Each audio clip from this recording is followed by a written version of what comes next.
Bom dia, eu sou Esther Miyamoto e hoje iremos falar sobre casamento. Segura aí. Como se dá a escolha de nossos parceiros? Por que X, Y, Z e não A, B e C? Essa é a pergunta.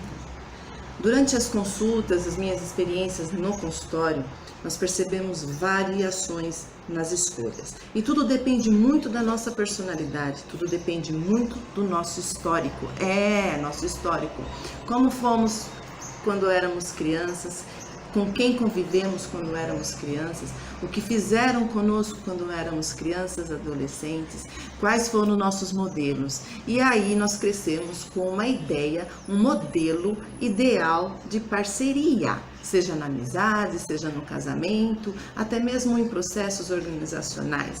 O chefe que nós escolhemos também faz parte de nossa história. O que de fato mexe com os nossos corações dentro de uma relação?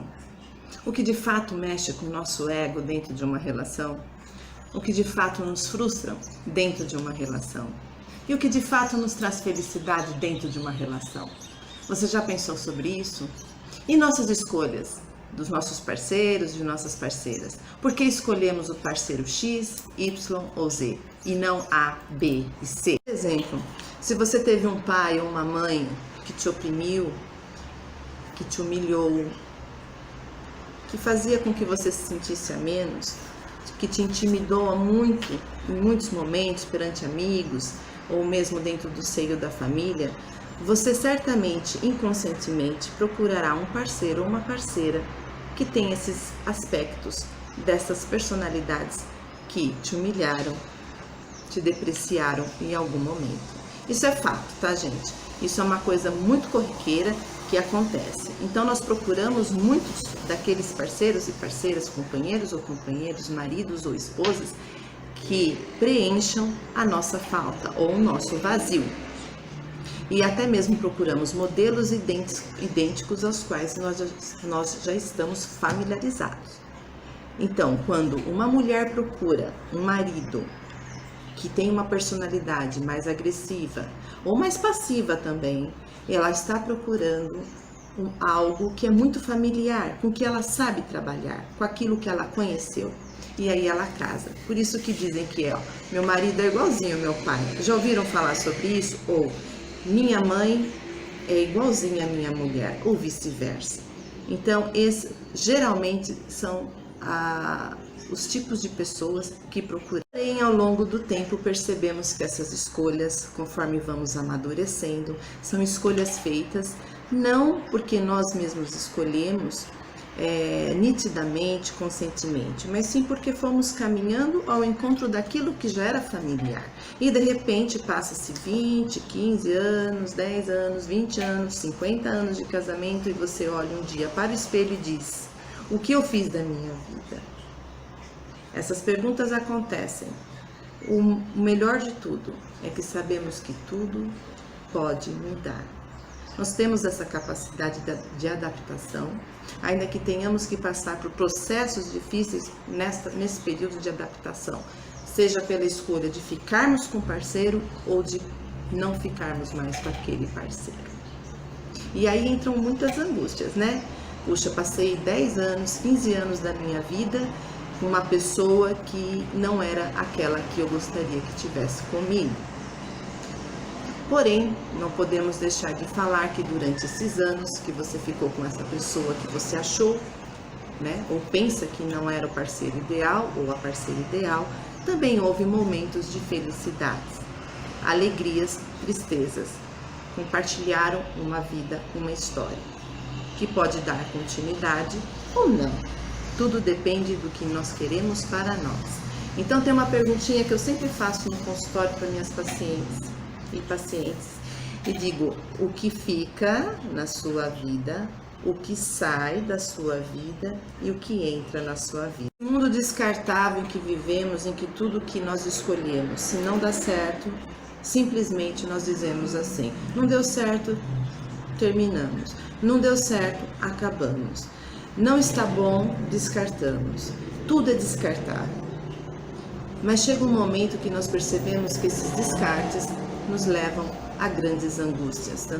Tanto é que os consultórios estão cheios de problemas e transtornos psiquiátricos, casos clínicos ligados a frustrações, angústias, perdas e falta principalmente de tolerância. Ninguém mais tem tolerância com o outro. Antigamente, nossas avós, bisavós viviam anos casadas. Aliás, não existia divórcio, né? Uma coisa assim que não se pensava. Mas o que de fato era a base, a sustentação desses casamentos que duravam a vida inteira até que a morte os separasse? Deixando de lado os preconceitos e outros fatores que nós sabemos que aconteciam durante esses casamentos, né? Muitas traições, muitos desrespeitos, inclusive. Mas o que de fato segurava aquele homem e aquela mulher juntos, além de uma sociedade ter que aparentar, né? Transmitir para uma sociedade algo ideal, era a tolerância. E não podemos dizer que todos os casamentos daquela época deram errados, porque nós sabemos que muitos casamentos daquela época, né, de 50, 60, 70 anos atrás, deram muito certo. Então, o que de fato nós precisamos mudar em nós para que o outro também mude, se ajuste e tenhamos uma vida com mais qualidade, uma vida com mais harmonia e uma vida com amor. Tolerância e comunicação, confiança são as chaves, o tripé de uma relação. Fator muito importante, muito preocupante dentro de qualquer relação. Como nós estamos falando do tema casamento, vamos focar nisso. Mas uma relação sem uma comunicação eficaz, sem uma comunicação onde haja uma negociação nos momentos em que um tem que ceder e o outro também, ou às vezes um não cede, o outro tem que ceder, mesmo estando com a razão, é uma questão crucial dentro das relações. Isso no trabalho, com as amizades e principalmente dentro do casamento. Porque sabemos muito bem pela experiência de nossas vidas que para que possamos ter uma vida saudável, a base, se escolhermos ficarmos casados ou casarmos com alguém, termos uma relação a dois, é imprescindível que saiamos de casa, pelo menos sabendo que voltaremos para nossa casa e teremos ali um porto seguro.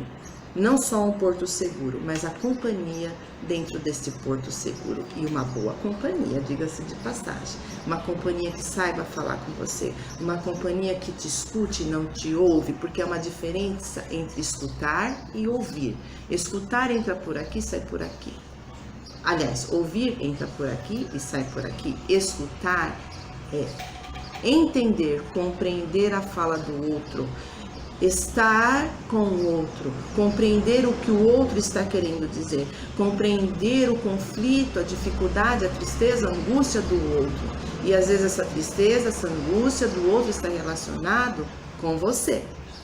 Você que é a esposa, você que é o esposo, parceiro ou parceira.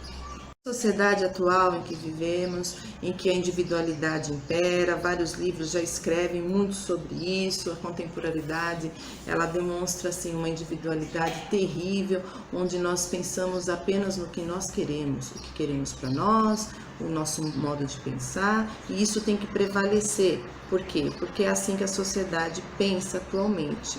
Porém, na realidade, durante o nosso exercício e a prática diária, notamos que esse individualismo dentro de um casamento, ou dentro de uma empresa, ou no ciclo de amizades, ele acaba aqui nos deixando de lado, nos afastando das pessoas. Porque o individualismo, o que é? A própria palavra diz, você se preocupa apenas com você mesmo. E aí você não consegue escutar o que o outro está falando para você. Aliás, você não consegue nem enxergar o outro.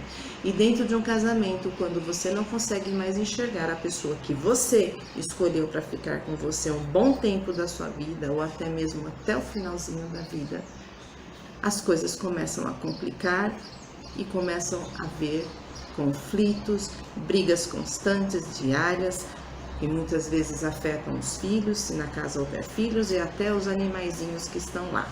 Tudo é reflexo das nossas escolhas. Então, a comunicação, o diálogo é imprescindível, como eu já disse, nas relações, principalmente dentro de um casamento. E você? Está disposto a se abrir para o outro? Você está disposto ou você está disposta ao escutar o que o outro tem a te dizer?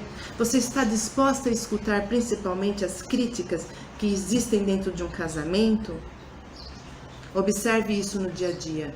A mudança vem quando você começa a escutar o que o outro está dizendo, quando estabelece-se uma relação de confiança e principalmente respeito. O amor é imprescindível, não é verdade? Precisamos amar, admirar, só que uma relação não se sustenta apenas com amor, e sim com confiança e respeito. Temos também durante todos os atendimentos em clínica e também em rodas de amizades, simples rodas de amizades, que muitas vezes um casamento está na ruína, né? Só falta mesmo advogado para fazer o contrato, o divórcio. E às vezes é nesse período de caos, de desordem total, onde as emoções estão afloradas, as raivas, as angústias, as mágoas estão ali, todas como numa panela de pressão, né? Então o divórcio vem para estancar, para abrir aquela panela de pressão e dizer: chega, chega. Talvez seja esse momento que não seja a hora de se divorciar, e sim de colocar à mesa, de colocar na mesa as angústias, as mágoas e a comunicação que até então não havia entre o casal. E aí poderá nascer sim uma relação nova, um nascimento de uma nova relação entre duas pessoas que em algum momento escolheram uma e outra para estarem juntas. Então há solução também para casamentos que parecem que vão acabar. Pense nisso, comece a pensar sobre os seus erros, comece a escutar as críticas que o outro demanda sobre você. Talvez ele tenha razão, talvez ele não tenha razão, mas escute e discuta sobre isso. A famosa DR, discussão da relação, é muito importante no casamento. E hoje, tanto os homens quanto mulheres estão abertos para esse tipo de diálogo. Ainda que haja certos preconceitos, ainda que nós mulheres ainda lutemos por muitas causas, mas a sociedade tem mudado e temos que apostar. Sim, temos que apostar naquilo que escolhemos e não descartar simplesmente. Apostar e acreditar.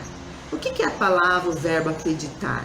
O verbo acreditar é uma referência, é acreditar naquilo que você escolheu, ir em busca, ir atrás, focar e dar permanência, continuidade, que é o que muitas pessoas não estão entendendo, compreendendo atualmente. Pense nisso também.